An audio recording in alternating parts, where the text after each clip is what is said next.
elected by the black citizens of Chicago, that we are fed up with you not hearing our stress and our demands, but rather do what you want to do to please the Democratic Party. We are fed up with you for not taking the lead to stop the buses. We are fed up with you for not demanding of Brandon Johnson to remove illegal immigrants from our communities. And we're also here to say we are denouncing Alderman William Hall and Lamont Robinson for going to the border to look into the eyes of illegal immigrants, but has failed to look into the eyes of homeless black men, women, and children, and other citizens of Chicago. Yes. We have veterans who have served this country who are homeless. Have you looked into their eyes? Alderman Yancey, Alderman Hall, Alderman Robinson, there are 68,440 homeless people in Chicago. We have black school-aged children sleeping in cars. Have you looked into their eyes? No, you have not. Yet illegal immigrants are sleeping in hotels in the city of Chicago paid by the citizens of Chicago. The white corporate-dominated news media have been unwilling to discuss the role that has never happened before about how immigration is contributing to deteriorating economic and social conditions for blacks who live on the south and west side of Chicago. If this mass increase of immigration continues, all wages and employment for black workers and potential workers will fall. Our position is that we will not quietly sit by and allow poor, destitute people from around the world come to Chicago and be dumped into poor, destitute communities in the city of Chicago to please the political agenda of black aldermen, the mayor of the city of Chicago, and the governor of the state of Illinois, as well as the president of the United States. Exactly. So based on all of that, we feel as if it's time for us to act. So these are our demands for black aldermen in this city, for the mayor in this city, and for the governor of the state of Illinois. Number one, we want the mayor to sign the executive order immediately ending sanctuary cities. Remove illegal immigrants from our community. We demand that the mayor and aldermen to not allow any more busloads of illegal immigrants into the city of Chicago. We demand that the aldermen vote no on the budget that includes an additional $150 million or more, or any amount for immigrants, because these are taxpayers' dollars. We demand a funded office of freedmen for black descendants of American chattel slavery. We support the candidacy of Republicans, Independents, and Democrats who oppose sanctuary cities. We demand that you support Illinois African American for equitable redistricting map and Standing Committee for Black Student Achievement. And we demand that the land grab of senior citizens' homes and to replace us with illegal immigrants. Those are our demands. And this is what we expect our elected officials to do. They are not representing us. They are representing everybody else but us. Illegal immigration and everything else. We voted for you to get into these positions of power so that you can represent our interests, and we have concluded that you're not representing our interests, and we are organizing. We are organizing to remove any politician, black, white, otherwise, if you're not going to represent the interests of black people in the city of Chicago. Any questions from anyone? Any questions? Okay. Hello, my name is Sister Erica, and I'm here to state to Governor Pritzker, to President Joe Biden, to Brandon Johnson, that we need to shut down this sanctuary city policy. We need the southern border to be secured. If you all do not adhere to our demands, we will be using home rule to shut down sanctuary city policies. It does not make sense that Ukraine's border is being protected from Russia by America, but our border is wide open to any and everyone that wants to cross it. You have people crossing the borders that are murderers, pedophiles, rapists, thieves, sleeper cells, terrorists, and all of the above. We don't feel safe with you dumping all of these people in our communities. We don't have the resources that we need. You are using our tax dollars, and you have the audacity to tell us that we must make sacrifices for people that broke into the country? I don't think so. And for people that did not cast one vote for you, I don't think so. So it's time for you all to get your priorities together, and we're going to force you to get your priorities together. We will be using home rule to shut down this sanctuary city policy. Mayor Hale Washington put sanctuary city policy in with an executive order. Brandon Johnson can end it with an executive order right now if that's what he wanted to do. And there's nothing inside of sanctuary city policy that says Brandon Johnson has to keep taking these buses in daily. So Brandon Johnson, it's time for you to stop the deception and get yourself together. Yeah. And we understand that this comes from the top, from the President of the United States. This could not be happening without the sanctioning of the United States government, which is headed by Joe Biden today. You're bringing, as I said earlier, you're bringing destitute poor people from around the world to dump them in the black communities in Chicago that are poor and destitute. That has to stop. And we will not stand by and allow it to continue. And we have one other person who's going to speak.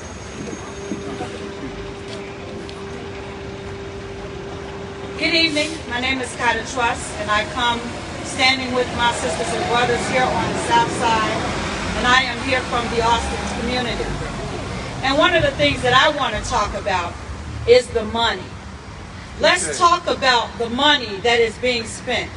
I think that there needs to be a federal audit against the company that we have contracted out to take care of the migrants.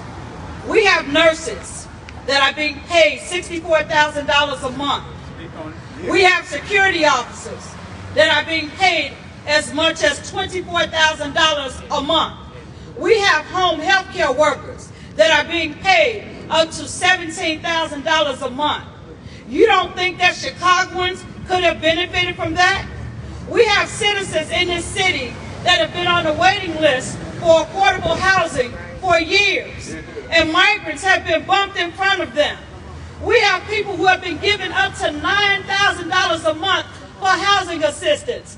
That amount of money can be life-changing for some families here in the city of Chicago. We are not anti-migrant. We do sympathize with them. But what I am is I am pro-black. I am for my people who have been mistreated, who have been marginalized, who have been disrespected. And it is disrespectful for people to expect us to give up our parks and our schools and places in our community for others.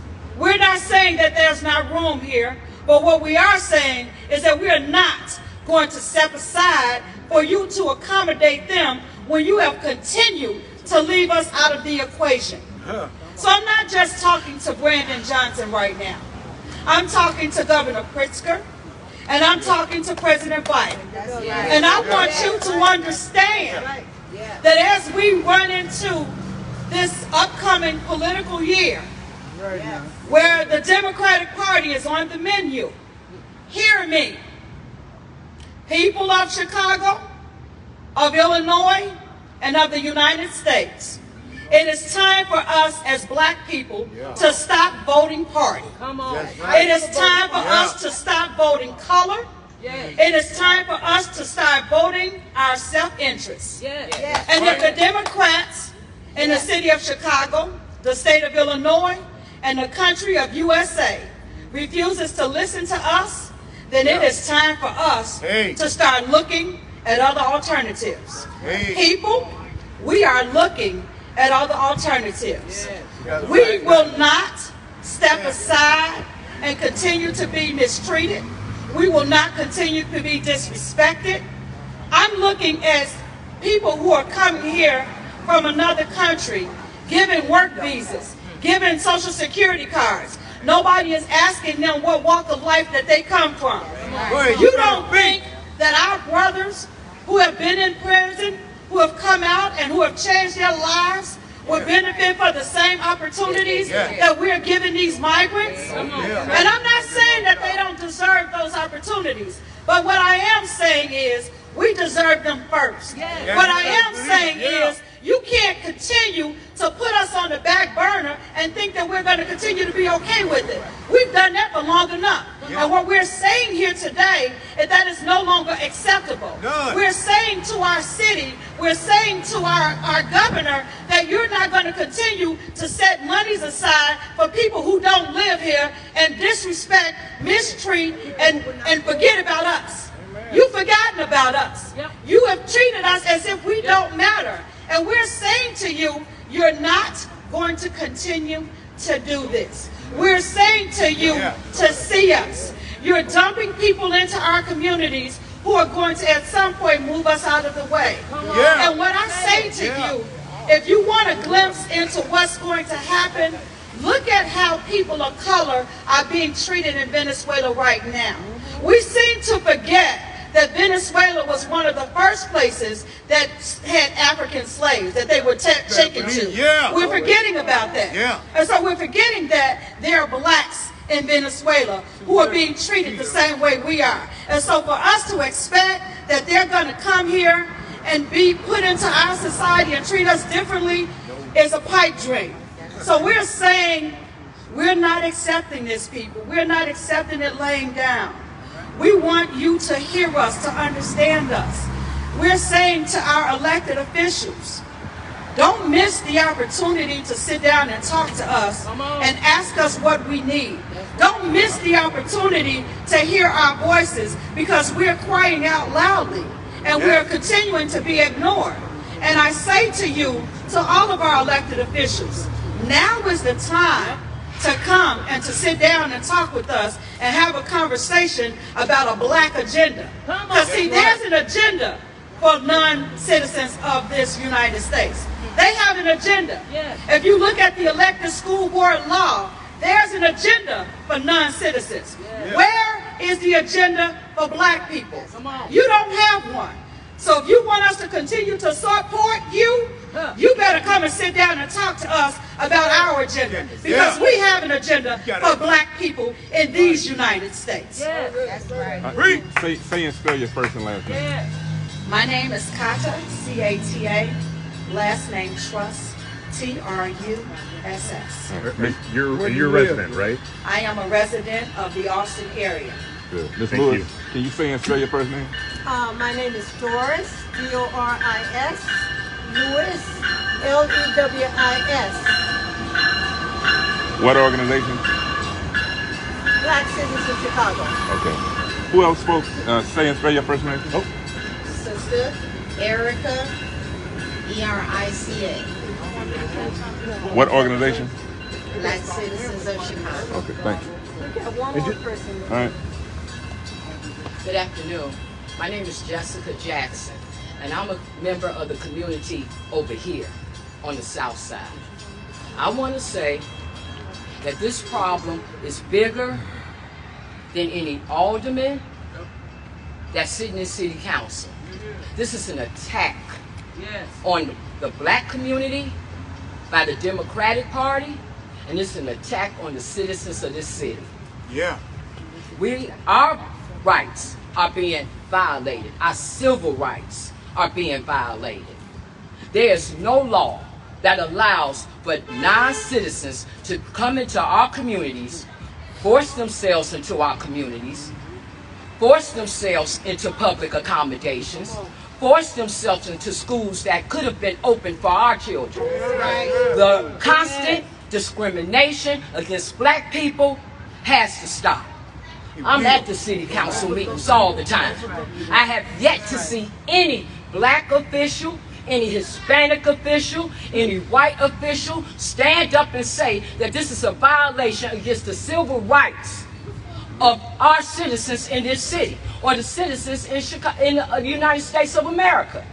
We had an incident day before yesterday with a young man named Michael Young Bay, who was doing what many of you are doing right now, filming in a public building in City Hall, filming a public official, Alderman Greg Mitchell. Greg Mitchell did not like being filmed, and he made an aggressive attack on Michael. Michael went to jail. He went to jail because he asked to file a report on Greg Mitchell. Now, we all witnessed a few days before then where the Brighton community had an attack against that alderman. No arrests were made. We all witnessed when the Palestinians were protesting in City Hall about the war between Palestine and Israel. We witnessed them jumping and fighting the police. No arrest was made. It's all anchored in the fact that those people, they have a whole different political platform than black people do. Those people have protections from their countries. They have embassies, they have consulates, the United States is in treaties with these people, all kind of deals. So America handles them lightly. Black America only has the United States of America for our government, and our government is failing us. We fought for the civil rights laws in this country. We fought for the 13th, 14th, and 15th Amendment.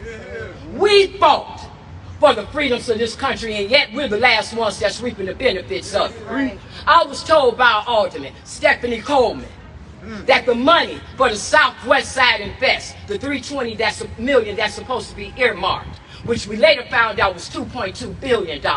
She tells me that that money is a hoax. Well, if it's a joke, you need to go find our real money, because there's no way in the world that the black citizens of this city does not have real money in the pot of the city of Chicago. Where's our money? Why are we constantly being told that things have to be studied? Reparation has to be studied. Reparations was in order since 1865. How much studying must the Democratic Party do? Where's our money? Where's the money for the economic development of our communities? Why is it that we're being put in a position for the immigrants to come into our community? They're going to get money, and they're going to get money to open small businesses. And they're going to open those small businesses in these communities. And then our people are going to be forced to buy from them after they've invaded our country and invaded our neighborhoods. We say no to all of this. We say no to all of this. And we're asking that the governor stop demanding, thank you for the correction, we're demanding that Governor Pritzker, that he exercise his governor rights, like we see the Florida governor exercising his. We see the Texas governor exercising his. But now when you get to Illinois, all of a sudden, our governor can't do anything except for accept this. Is he a man or a mouse? We want what's entitled to us in this country. We're demanding that Governor Pritzker turn those buses around. We're demanding that Brandon Johnson stop allowing those Hispanic aldermen, the deputy mayor of immigration, migrants, and refugees, I believe her last name is De Leon, and that DeSantis, why are they not speaking about this? Because they too are monetarily benefiting from it. People need to stop getting rich off the back of black people and give us our rights and give us our money. I want my money. Did she say spell her first name? No. Can you say in Ma'am, come on back. say your first and last name? Spell it for us, please. My name is Jessica Jackson. Jessica Jackson. Jackson. And are you with a specific organization? I'm part of the Black Citizens of Chicago. Thank you. Thank you. I'm Pastor Victoria Brady, a member of Chicago Black Citizens. And I'm taking my time speaking. And I'm taking my time speaking because I'm really emotional right now.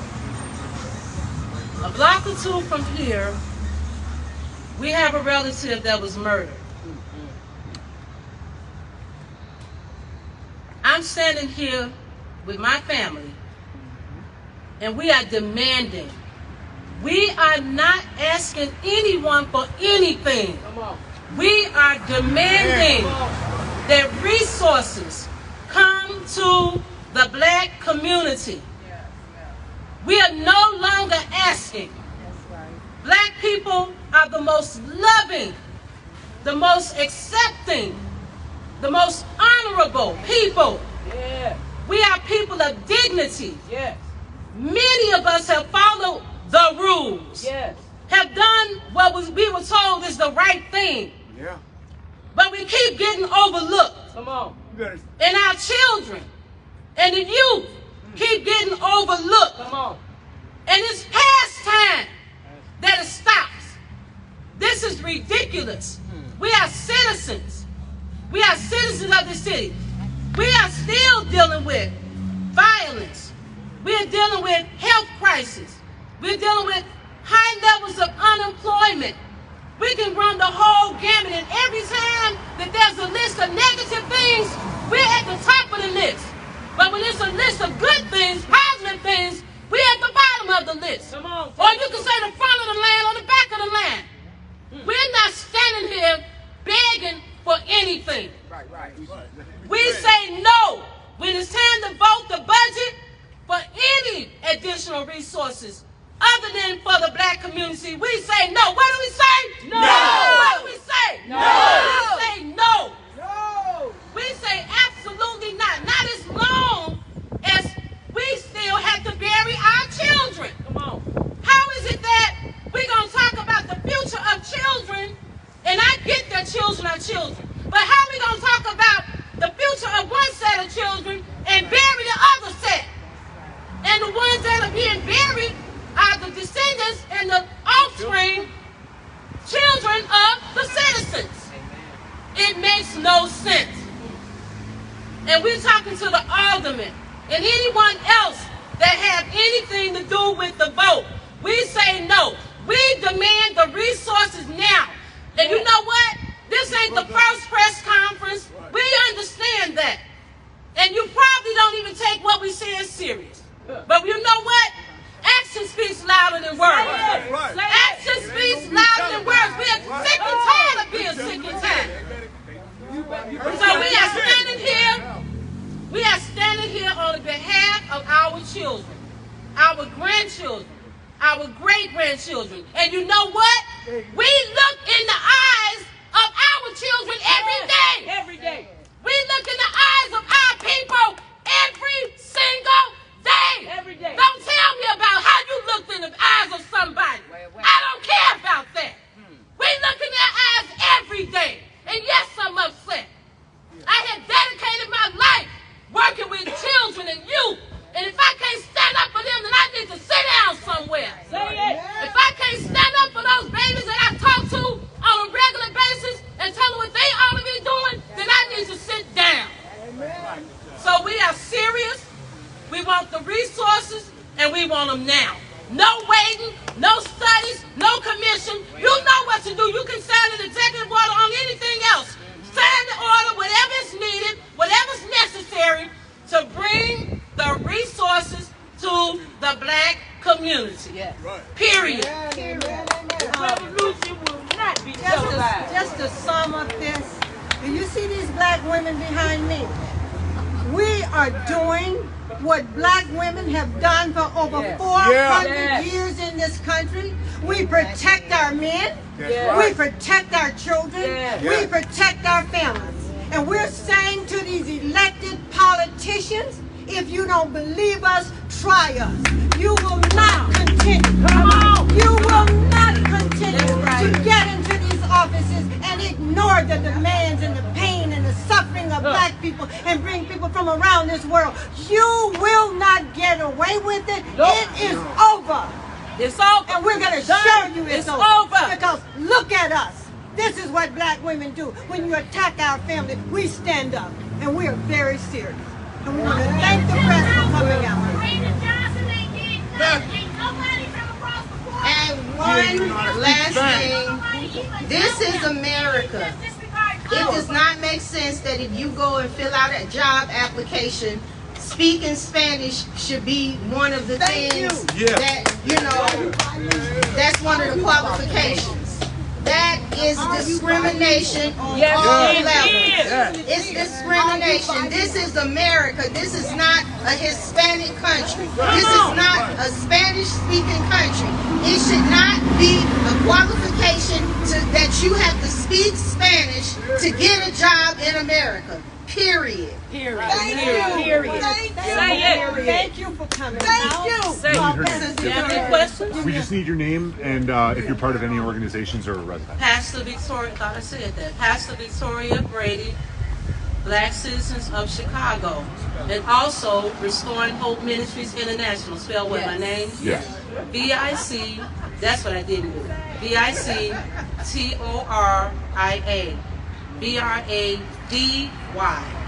Just so we make sure we got it. Thank you. Thank you so much for coming out. No problem. All right, y'all heard it yourself. This is live, uncut, unedited. I brought it to you as I promised I would. As I promised I would. As I promised I would. Live, uncut, unedited. I think we rock. How was that? Great. Oh yeah. Oh yeah. We had about 800 people on there talking. Yeah. Live, uncut.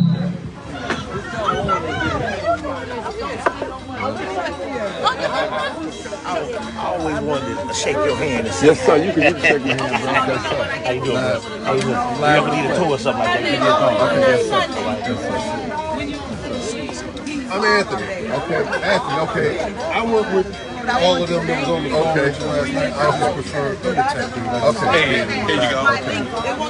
That's the tax doctor. Okay. Why don't they need to? Yes, sir. See, hold on, talk. Yes. You're going to discriminate against us. Established already. Okay, I get this. The younger people than the first time. We got a 18 to 25-year-old, 47% unemployed right here in the city of Chicago. 60%. 18. Now, you know that killer zone right there. And they bringing young men 18 years old and up. They ain't bringing no old men, no 50 none of that. Why do we need to take care? That's right. I don't know. I ride a motorcycle. I know what you're talking about. I ride in all the rural areas. Right. I go through a lot of training. They're giving them a jump start. Well, see, the thing is, that goes to show you we don't own or control anything. If we did, we could fight against this properly. Because they the one got the job. They're passing out the jobs. They got all the power. Okay. Travis. We can work, bro. All right. Hey, you must be all right. All right. Your name is Anthony. No, at the end of the day, they still do what they want to do. Right, but you got to fight, brother. We learn how to fight. What I'm saying is it's like sitting on a bench on a basketball team. You still wearing the uniform, you represent the team on the floor. So that's what we got. We got to find something, man. Somebody might have an answer to this. So we just got to do what we got to do, bro. Yes, sir. Somebody got the answer. Right. God will send somebody. You're right. Love you, bro. Yes, sir. All right, people, it's live, uncut, unedited. Good job. All right, tax doctor. All right. Let me close out. All right, people, I'm out of here. We'll talk to the tax doctor.